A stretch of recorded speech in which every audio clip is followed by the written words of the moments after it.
Yo, what is up? Episode 5 has concluded in Frontlines. Now, before we get this video started, always remember to spam the invite buttons and get your 15% bonuses and bonus credits and bonus XP when you are in any kind of platoon, even in random games, and works in Frontlines as well. You can go in solo, but make sure you spam that invite button. Now, next up, today's video is going to be about the facts, the stats that I have gathered in episode 5, and I'm going to make my opinion on what kind of tanks you want to play, what kind of play style you want to employ to be successful in this game, to be maximize your efficiency in this game, to rank up quickly in this game, to earn as much credits as possible. I'm going to back it up with facts and the results of some research and some observations that I've made throughout this game, and facts that I've been gathering since episode 4. Now today we are defending in Alpha A objective, and I am shooting into the cap circle, which gives me the most cap points. Now hang on, before I forget, always remember, please remember to subscribe and set up your notification bell on this channel so that you can get updates on the information or on the videos that I come up with, especially if you are following for the mod packs and such. So thanks for that. Before I go any further, now as you can see, I'm making use of this position here, shooting into the cap circle and earning that XP. Every time I do damage into guys in the cap circle, I'm earning extra points as opposed to shooting people outside the cap circle. And that's because when they're inside the cap circle, they're doing something, to capture. And when I shoot them in the cap circle, I'm denying them that opportunity, which makes me rank up a lot quicker. Now, when there's nothing left to do, there's no action going on, the cap circle there's nothing happening, play aggressively, go forward, do the damage. Why am I playing aggressively even though I'm alone here? The strat that I am employing is making use of my respawn. I have one tank available for respawn right now, so if I die, I could quickly respawn into another tank and continue fighting. But as you can see, I've taken 3 shots here and I'm by myself. I've decided to withdraw instead of fighting that Somua and that SU-130 PM. I might as well withdraw and get my HP reloaded again, go to the repair station and get myself topped up. Now, if that Somua was alone or the SU-130 PM was alone, I would have fought that guy because there is a possibility that I could win. But what I see right now is these guys are aggressive. They're going to try and cap again, so I might as well top myself up repair station and get into that fight and earn even more XP. Now I'm just in the private rank. I'm going to rank up to the next rank soon, so there is no need for me to go YOLO and lose all my HP and spawn into another tank needlessly. I might as well stay in this tank. So that's the strategy that I'm employing. Now you're going to see the stats come up on your screen from episode 4 and episode 5. The game sample from episode 4 was 87 games, episode 5 72 games, pretty evenly distributed, almost 50-50 of attacking games that I had and defensive games that I have.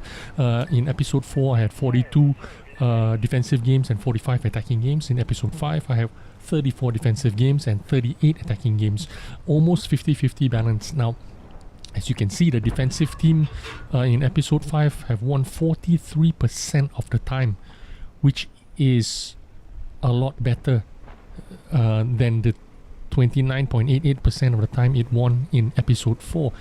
So in episode 5 you actually see an increase in defensive wins, so you cannot make that argument that being in the defensive team sucks anymore. The defensive team is just almost as good as attacking teams. Now if you see on the attacking attacking side in episode 4, they won 70% of the time, which is ridiculous amount of number. And that is why Wargaming changed the rules on the combat reserves that each tank carry.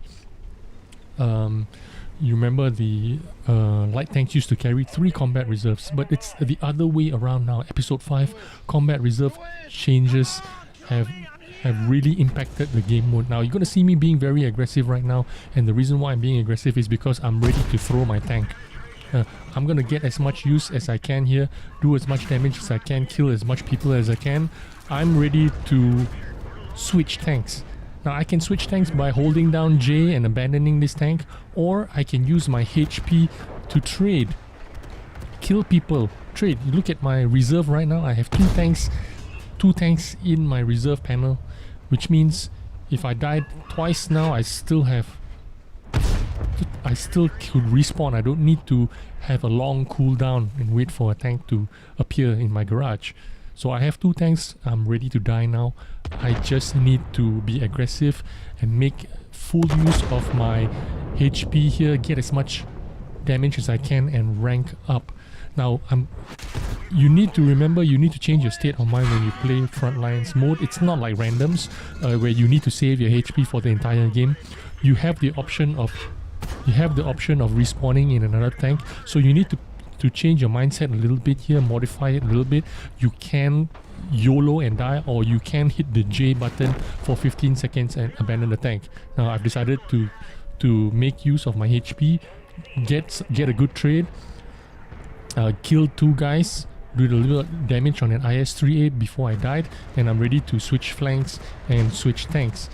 So as I was saying, in episode 4, the attacking teams won 70% of the time. And in the games that I was in the attacking team, I won 80% of the time. That is ridiculous. But it's changed in episode 5, because in episode 5 I only won 59% of the attacking games that I was in. And that's down 21% from my episode 4, which was 80%. Ridiculous amount of times that I won in the attacking teams. So winning 59% of my attacking games means this balance is actually working out. Maybe I'm the above average player, so that's why I'm winning 59% of my attacking games. But the global attack games, the times the attack team wins is only 57% of the time, compared to the 70% of the time they won in episode 4. So dramatic change there, down by 13%, the attacking teams that have won in episode 4. Remember when everyone used to queue up in RT in 2018?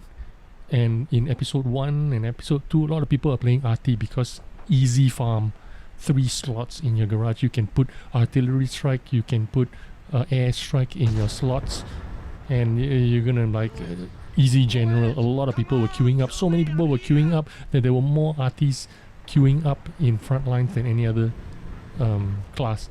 But it's changed now. Now you're going to see a lot of people in heavy tanks, medium tanks, because they are getting the 2 and 3 slots. Now once again, you see me playing very aggressive here. I'm in my EBR 75. What am I doing? I'm actually going to the back line to kill RT, and that's because I saw RT in my tank list when I was checking it. It doesn't show up in the replay, but I constantly check the team list. I saw RT and I was looking for him. Now, a lot of people don't realize this, but the EBRs and the Lynx can actually outrun the airstrike. Sometimes you do get splashed, which means you will have a stunned commander or stunned crew. It's not a big deal. You can still drive, you can still go find the RT and kill him. Unfortunately, I didn't find him and I got myself killed by the enemy defending it.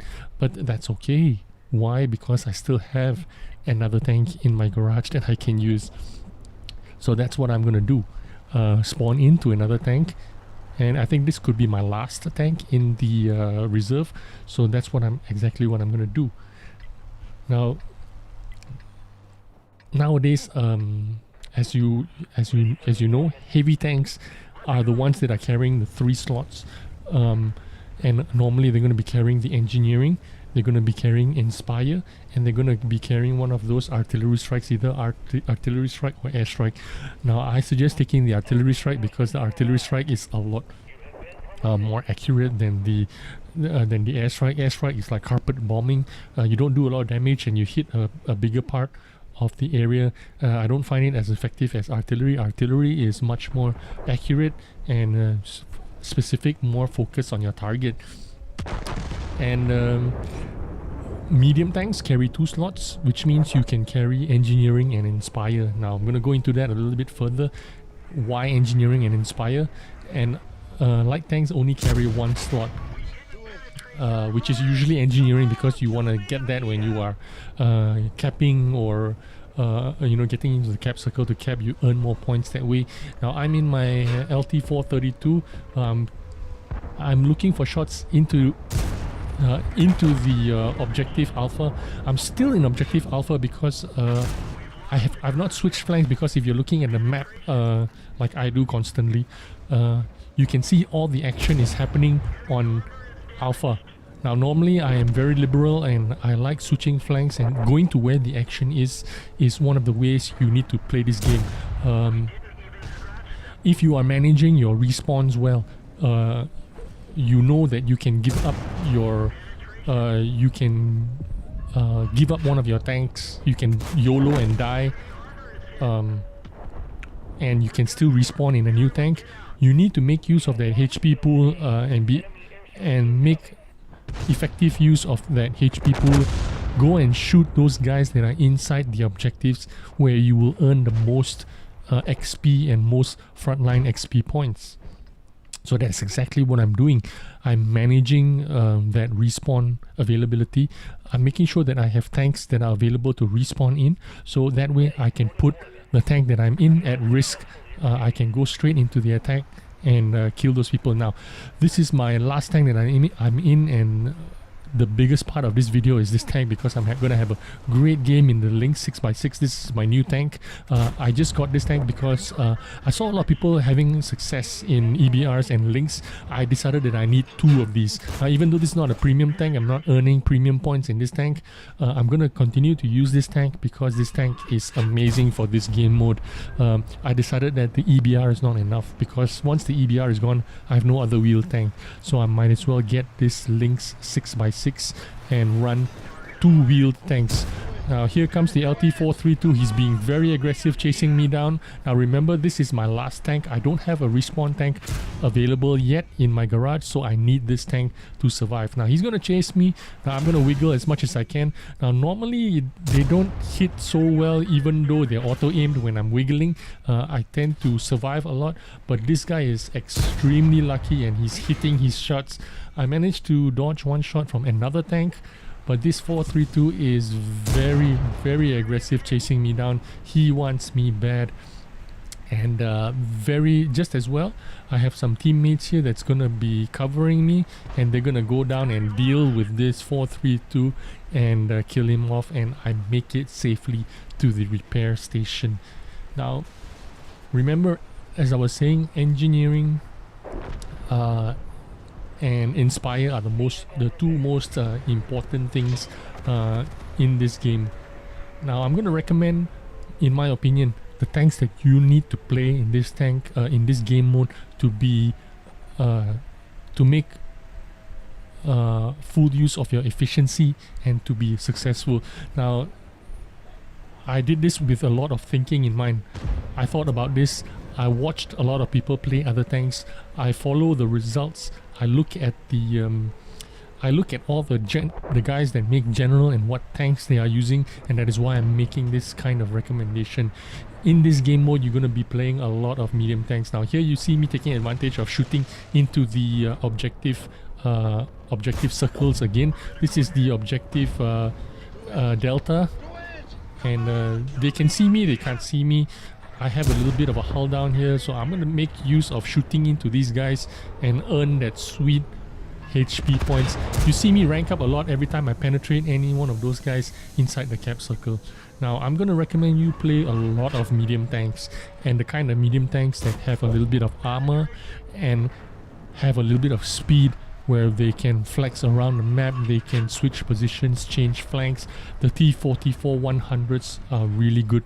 It's the best tank in this game mode. T-44 100s, the T-54 Model 1.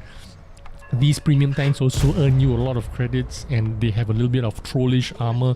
They do well in this game mode.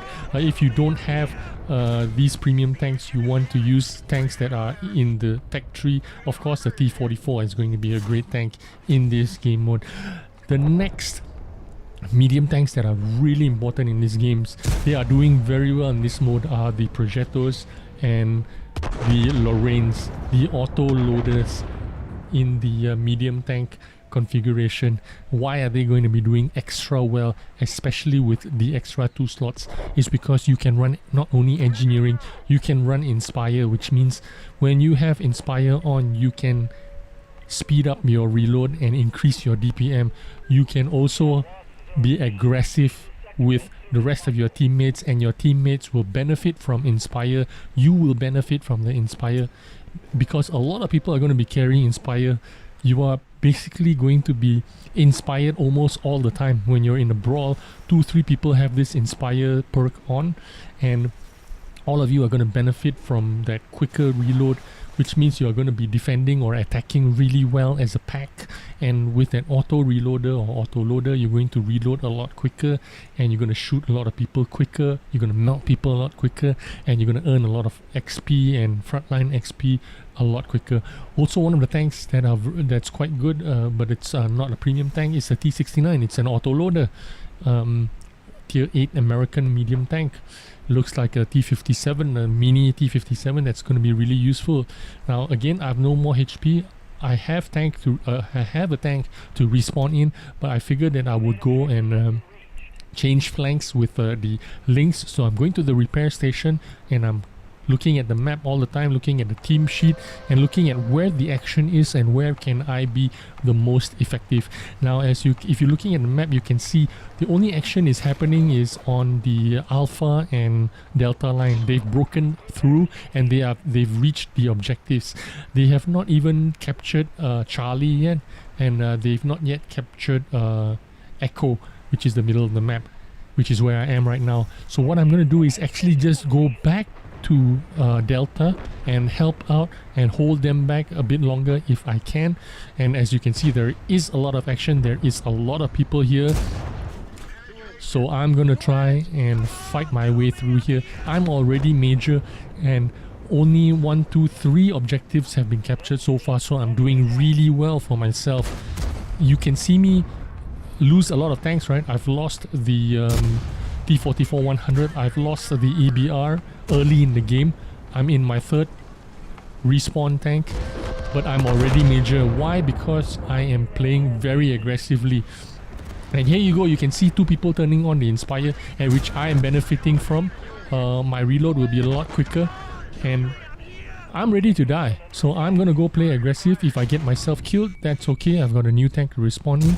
You see me in the attacking this TS5. Even though if I take a shot, I know I can get around him, get behind him, and finish him off. And I'm gonna rank general really quickly just by killing this guy. So that's exactly what I'm gonna recommend. Run engineering if you have 1 slot. Run engineering and Inspire if you have 2 slots in your medium tanks. And if you are in a heavy tank, you want to play the auto loaders as well. 5100s, Somuas if you have a premium Somua. These are the great tanks to be playing in. A lot of people are not playing the 5100 because they haven't realized yet how useful that Inspire is going to be. You're going to see me play some dank game. You're gonna see me do really well in this EBR right now. What I'm gonna do is use my mobility and my speed to bamboozle these guys, make them confused. I have support now. Remember, I have guys behind me, all around me. They are shooting the guys that I'm spotting, and these attackers, they don't know if they can shoot me, or they're gonna defend themselves from the rest of my teammates. So what I'm doing, I'm just driving around, making a nuisance of myself and stealing shots. I even have the audacity to repair myself in front of all the enemies. Why? Because this tank is difficult to hit when it's on the move. It's very agile, it's very fast. Yes, it has a very high skill cap, but that's exactly what Frontlines is for. If you have no experience like I did in episode 4, episode 5, I did not have a lot of experience in wheeled tanks. I used episode 4 to hone up my skills in the EBR 75. I played this game mode to death with the EBR and learn how to play wheeled tanks as best as I can. Now I'm still not as good as I could be. I could get better, but I have improved a lot now. This is a dangerous position for me to be in. When I'm directly behind players chasing me, that's when I get shot at very easily because I'm not moving a lot. But when I say I'm not moving a lot, means when I'm directly behind players and I'm driving away from them, I'm an easier target because I'm not weaving as much as I could be. But if I am driving across them, right in front of them, like I am right now, when I'm driving right across in front of their faces, it's very hard for that auto aim to keep to follow, to track me. And here I am already making general ahead of everyone else, basically, by playing basically like an idiot, being super hyper aggressive. Here you can see me doing that. Now here's what I'm talking about, driving across. This is what I mean by driving across. When I'm driving across, it's very hard for anyone to hit me in an EBR or a Lynx. But when you're driving straight towards them or driving away from them, you are an easier target because to them, they don't need to rotate their turret much to aim at you or to shoot at you. But when you're driving right in front of their face across them, it's harder for them to track you. Whether in auto aim or manual aim, it's difficult for them to shoot you. So those are one of the little tricks and nuances you need to learn when you are driving one of these wheel tanks. Now again, I've been hanging around this position for so long, the cooldown actually came off and I can repair myself again. This guy thought he could finish me off, but what do you say to the god of death? Not today. And I'm gonna survive the rest of the game with this tank, and as you can see, I've done over 5,000 in this tank alone. I had an amazing game in the EBR 75. Of course, it doesn't happen all the time. I mean, it happens, but it doesn't happen that often that you can be so aggressive and so bold to be in front of the enemies and still survive for so long. And the only reason this is happening is because I am not alone. I am playing with teammates that are around me, that are providing me with support. Now, when the enemy is looking somewhere else, you can shoot them, you can go behind them and help your team out. So that's what I'm talking about in conclusion, is this game, be aggressive and be ready to trade your tanks in for other tanks. Now average time has increased in episode 5, 24 minutes instead of the 21 minutes in episode 4.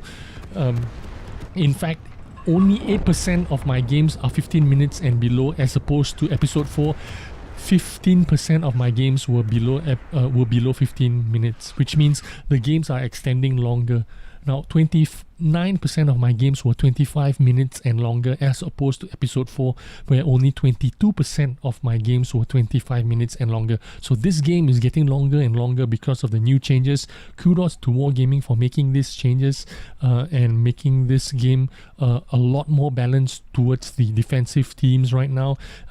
Easy general of the army here, and you will see, if you employ these kind of strategies that I'm recommending to you, I believe you will have a little bit more success, raise your average rank, and have more fun playing this game. Thanks for watching. I hope you enjoyed this video, and I will see you on the next one. Bye bye.